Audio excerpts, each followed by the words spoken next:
रोजगार उन्होंने किसको देने का काम किया? रोजगार रिश्तेदारों को देने का काम किया, रोजगार उन्होंने जो पैसे वाले लोग थे उनको देने का काम किया, या कोई उनके राज्य के अंदर कोई मंत्री एमएलए था उनके नजदीकियों को देने का काम किया? पार्टी आम आदमी पार्टी का कोई वजूद यहाँ पे है नहीं। आप देख रहे हैं आधार न्यूज हरियाणा और एफएचएल टाइम्स। आदमपुर के उपचुनाव की रणभेरी बज चुकी है। आदमपुर का रण शुरू हो चुका है और जितने योद्धा हैं सभी चारों पार्टियों के योद्धा भी अपने अपने तीर कमान और सब सैन्य शास्त्र संभाल कर मैदान में उतर गए हैं। इसी कड़ी में अब हम भारतीय जनता पार्टी के कार्यालय में हैं, हिसार कार्यालय में, जहां की वार रूम की मीटिंग चल रही है और सभी बड़ा मंथन चल रहा है, बड़े बड़े नेता आए हुए हैं। इसी कड़ी में विधानसभा उपाध्यक्ष रणबीर गंगवा जी और उनके अलावा प्रोफेसर मनदीप मलिक जो बीजेपी की हिसार लोकसभा निगरानी समिति के चेयरमैन है। सर स्वागत है आप दोनों का। नमस्कार। कैसा चल रहा है सर चुनाव? बहुत बढ़िया चल रहा है। तो क्या लग रहा है सर, अभी आज जयप्रकाश जी का भी नामांकन हो गया है और कांग्रेस से और इनेलो के कोडाराम नंबरदार आ गए हैं और आपकी पार्टी से भजनलाल के पोते भव्य बिश्नोई चुनाव लड़ रहे हैं और जबकि आम आदमी पार्टी से सत्येंद्र सिंह। देखिए, जहाँ तक आदमपुर विधानसभा की बात है, यहाँ दो तरीके का वोट ही ज्यादा है जी।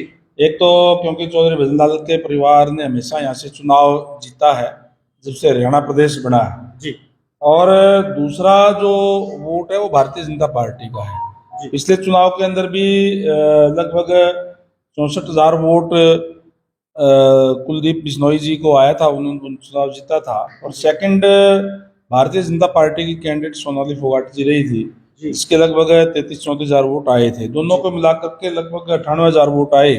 इस बार हमारा टारगेट ये है कि 1 लाख वोट से ज्यादा हम लेकर के और एक रिकॉर्ड तोड़ वोटों से यहाँ से जीत दर्ज करें।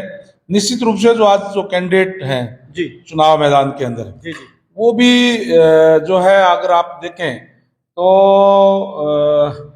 जिस तरीके से कांग्रेस ने जो कैंडिडेट दिया है, 2009 में ऐसे चुनाव लड़ा था, 12 उम्मीदवार ला करके उतारने का काम किया है और जिस तरीके का प्रचार उनके बारे में है मुझे कहने की जरूरत नहीं जी। जिस तरीके से जो झूठ बोलने में जो माहिर है, अब जनता इस बात को समझ चुकी है और यहाँ तक कि जो आरोप उन पे लग रहे हैं वो भी आप लोग जो जब जाएंगे, आपने भी तो उनके साथ काम किया हुआ, आप एक पार्टी में भी थे, आपको ज्यादा पता होगा बल्कि जनता से और हमारे से। तो नहीं, मैंने उनके साथ कभी काम नहीं किया। इनेलो में थे वो जब, तब आपने? तब मैं राजनीति में नहीं थे जब मैं उस टाइम में राजनीति में नहीं था जी। मैंने तो मेरी राजनीति 2000 के अंदर शुरू की थी, उस टाइम वो इनेलो में नहीं थे जी।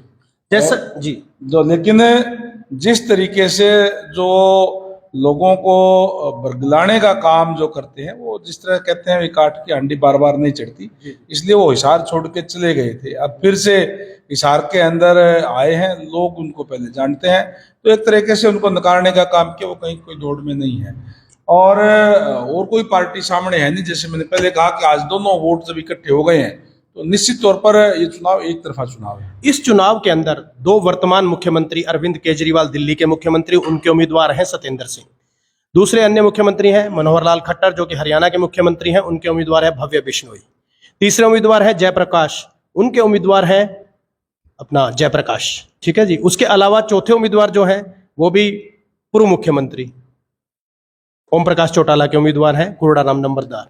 तो ये 2 पूर्व मुख्यमंत्री और 2 मुख्यमंत्रियों की प्रतिष्ठा दांव पर लगी हुई है इस चुनाव में। तो आपको क्या लगता है कि कौन सा मुख्यमंत्री या पूर्व मुख्यमंत्री अपनी प्रतिष्ठा बचा पाएगा और जीत का परचम लहराएगा? देखिए, मैंने जैसे पहले कहा कि जो कांग्रेस का उम्मीदवार है वो तो उसको तो लोगों ने नकार चुके हैं पहले ही जी। और जो उनकी कार्यशैली रही है, जिस तरीके से लोगों के साथ एक विश्वासघात करने का काम किया है, कोई तो पेट्रोल पंप वाले कह देंगे हमारे पैसे नहीं दिए, कोई जो गाड़ी वाले कह देंगे आपको हमारे जो है ना वो पैसे दे करके नहीं गए। हम नहीं कह रहे, लोग यहाँ के कह रहे हैं जी। और जो जिस तरीके से झूठ बोल करके वोट लेने का प्रयास उन्होंने किया था, वो उनकी बात चल चुकी है। रही बात जो दूसरी पार्टी आम आदमी पार्टी का कोई वजूद यहाँ पे है नहीं और जो लोकल पार्टी है, लोकल पार्टी का जो आपसी जो परिवार की कलह की वजह से जो पार्टी टूटने के बाद में उनका भी कोई वजूद जो है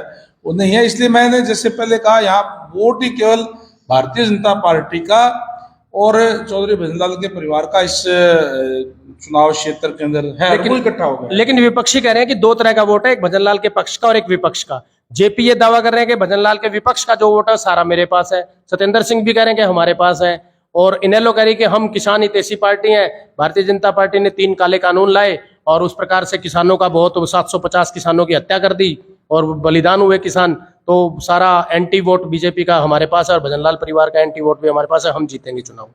लोकतंत्र के अंदर लोग तय करते हैं। जी सर। आपका 3 तारीख को चुनाव होगा, 6 तारीख को रिजल्ट आएगा, और जब एक तरफे वोट यहाँ पड़ेंगे तो लोग तय कर देंगे कि कौन सी पार्टी किसान हितैषी है और किसने इस हरियाणा प्रदेश के हक के अंदर कार्य किया है, या किसने इस देश हित के अंदर जो है कार्य करके देश का नाम रोशन करने का काम किया है। आदरणीय नरेंद्र भाई मोदी जी के नेतृत्व में जो पिछले 8 साल से सरकार सेंटर के अंदर चल रही है, आदरणीय मनोहर लाल जी के नेतृत्व के अंदर प्रदेश के अंदर चल रही है, लोग उस पर मोहर लगाने का काम करेंगे। प्रजातंत्र के अंदर कौन क्या कहता है वो मायने नहीं रखते, लोग क्या फैसला देते हैं। आज विपक्ष के नेता और पूर्व मुख्यमंत्री भूपेंद्र सिंह हुड्डा ने सभी पार्टियों पर आरोप लगाया, विपक्षी पार्टियों पर, कांग्रेस को छोड़कर, कि उन सब के जो उम्मीदवार हैं वो कांग्रेस से ही लिए हुए हैं। कोई 2 महीने पहले गया है, कोई 2 दिन पहले गया है, कोई पहले कांग्रेस में था फिर बीजेपी में आया और फिर अब वहां चला गया आम आदमी पार्टी में। तो वो कहने कि सारे कांग्रेस के कैंडिडेट ही लड़ रहे हैं।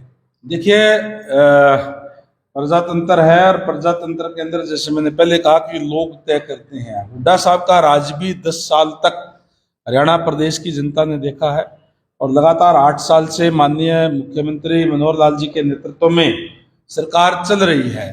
जिस तरीके से माननीय मनोहर लाल जी ने सबका साथ, सबका विकास, सबका विश्वास जो लेकर के वो चल रहे हैं, हर वर्ग को साथ लेकर के चलने का काम उन्होंने किया है। युवाओं के अंदर एक विश्वास पैदा करने का काम किया है कि मेरिट के आधार पर नौकरियां देकर के, जिस तरीके से हरियाणा प्रदेश के अंदर जो नौकरियों की बोली लगती थी, युवाओं के अंदर एक ये हो गया था कि मैं पढ़ तो लूंगा लेकिन मेरे माता पिता के पास पैसा नहीं है, सिफारिश नहीं है, नौकरी मेरी नहीं लग पाएगी। युवा एक तरीके से अपने पद से भटक गया था, उनको रास्ते पर लाने का काम हमारी सरकार ने किया है और हर वर्ग को साथ लेने की। जिस तरीके से जब से हरियाणा बना है तब से एक मांग थी, खासकर जो बैकवर्ड क्लास के लोग हैं, BCA के लोग हैं, जिनका राजनीतिक आरक्षण नहीं था, उनको भी पंचायतों के अंदर अभी 8% आरक्षण देने का काम किया। अगर मैं हिसार की बात करूं तो 3 जिला परिषद के मेंबर BCA के बनेंगे, पहली बार ऐसा हरियाणा बनने के बाद में हुआ है। इसी तरीके से 8% सरपंचों की रिजर्वेशन है और SC की रिजर्वेशन ऑलरेडी पहले ही थी, यानी हर वर्ग का उनको प्रतिनिधित्व देने का काम किया है। और मैं बता दूं, जो भूपेंद्र सिंह हुड्डा जी ये कह रहे हैं कि हमें जो है ना लोग पसंद करेंगे या हमारे कैंडिडेट को वोट देंगे, उसी भूपेंद्र सिंह हुड्डा के राज के अंदर जब भी कोई नौकरियों का रिजल्ट आता था तो जो खासकर जैसे मैंने पहले कहा कि जो लोग राजनीति के अंदर नहीं है, BCA की मैं आपको घनी कटेंगे दिखा दूंगा, जब भी कोई जो आपका रिजल्ट आया नौकरियों का तो ये लिख करके कह दिया जाता था कि योग्य उम्मीदवार ना मिलने के कारण ये पद रिक्त छोड़े जाते हैं। एक भी नौकरी के अंदर आप वो कह रहे हैं कि आपने बेरोजगारी में हरियाणा को नंबर 1 बना दिया है, अपराध में नंबर 1 बना दिया है और सबसे ज्यादा कर्जे में ला दिया, जबकि हमारी जब सरकार थी तो पर कैपिटा इनकम में हरियाणा नंबर 1 था, कृषि उत्पादन में नंबर 1 था, हर जगह नंबर 1 था। तो नौकरी रोजगार उन्होंने किसको देने का काम किया? रोजगार रिश्तेदारों को देने का काम किया, रोजगार उन्होंने जो पैसे वाले लोग थे उनको देने का काम किया, या कोई उनके राज्य के अंदर कोई मंत्री MLA था उनके नजदीकियों को देने का काम किया। हरियाणा प्रदेश के लोगों को, युवाओं को उन्होंने रोजगार देने का काम जो है वो नहीं किया। अभी आपने ये कहा कि सबका साथ, सबका विकास और सबका विश्वास। विपक्षी कहते हैं कि सबका साथ तो ले लिया लेकिन सबका अविश्वास कर दिया और सबका विनाश कर दिया भारतीय जनता पार्टी ने।